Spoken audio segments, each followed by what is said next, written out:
G'day. Today I want to talk about our aRothar hysteresis block. But don't forget to wash your hands for 20 seconds. It'll save your life maybe, who knows. Okay, so our hysteresis block. Drop him on the page. Got to heat more than you expect, I guess. So let's put some more things on the page. We need a variable. I like to put the low and high values out for now, just so that we can change them easily. So low val and our high val. Grab our Boolean priority. Drag them on the page. Linky linky. And linky linky. Okay, so let's make our low value 5, which is what it is by default. Make our high value 95, which it is by default.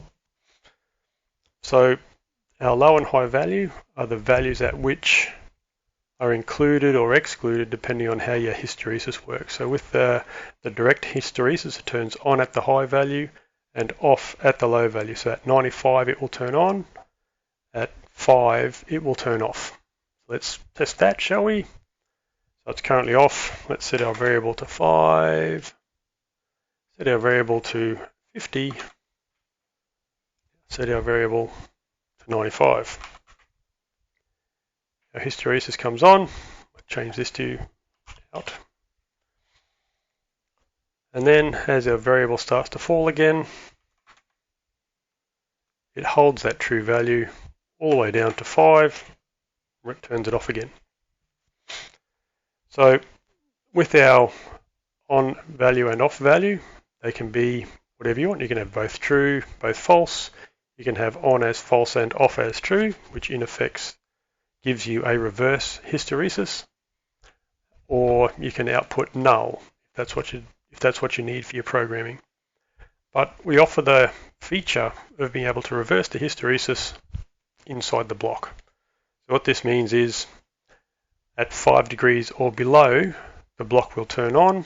95 or above, the block will turn off. Let's go set him to 50. So at 50 it stays true. At 95, the block turns off. Let's run back down again to 50. It stays off all the way down to 5, where it will turn on again. So a reverse hysteresis. All very well and good, but what else have you got? I'm hearing you ask. Okay, I've got an in-range option in this hysteresis block. So what this will now do is say if the value is greater than or equal to 5 and less than or equal to 95. So our variable is 5. If we make our variable 4.99, so close, 4.99, our output is false because it is no longer within the range of 5 to 95. If we set this to 95, it's within the range. And if we set this to 95.01, it is no longer within the range and turns the output off. We also have a reverse acting in range calculation, if you will. I'll line that up, it's killing me. So that means that if it's 95 or greater, if it's equal to or greater than 95 or less than or equal to 5, the output will be true and any other value will be false. So if we set this to 95, our output remains true. If we set it to 89.99, our output is false. And down the bottom end of the scale, if we go to 5.01, our output is still false because it's not outside of our range. And if this value then becomes 5, our output is true because it's outside of the range. So 5, 95, true. Anything less than 5, greater than 5 or less than 95 will result in a false calculation. And again, you can output false, true, or null for either of the on or off values. hope this is helpful to you. It's been really helpful to us. We use this for our low supply air temp safety control for DX plant.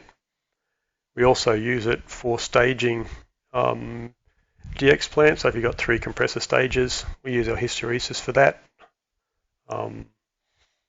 We use it for pressure alarms. So if it's outside the range, the alarm is true. Inside the range, the alarm is false.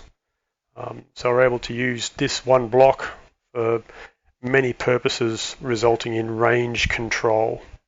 So if you'd like a copy of it, you can contact us via our website at www.arothar.com.au, or you can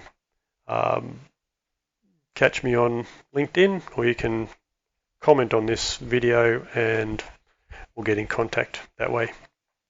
Okay, please like if the video is helpful, and subscribe if you'd like to see more content like this. At this point, we've got weekly videos coming out, so there's plenty to look at.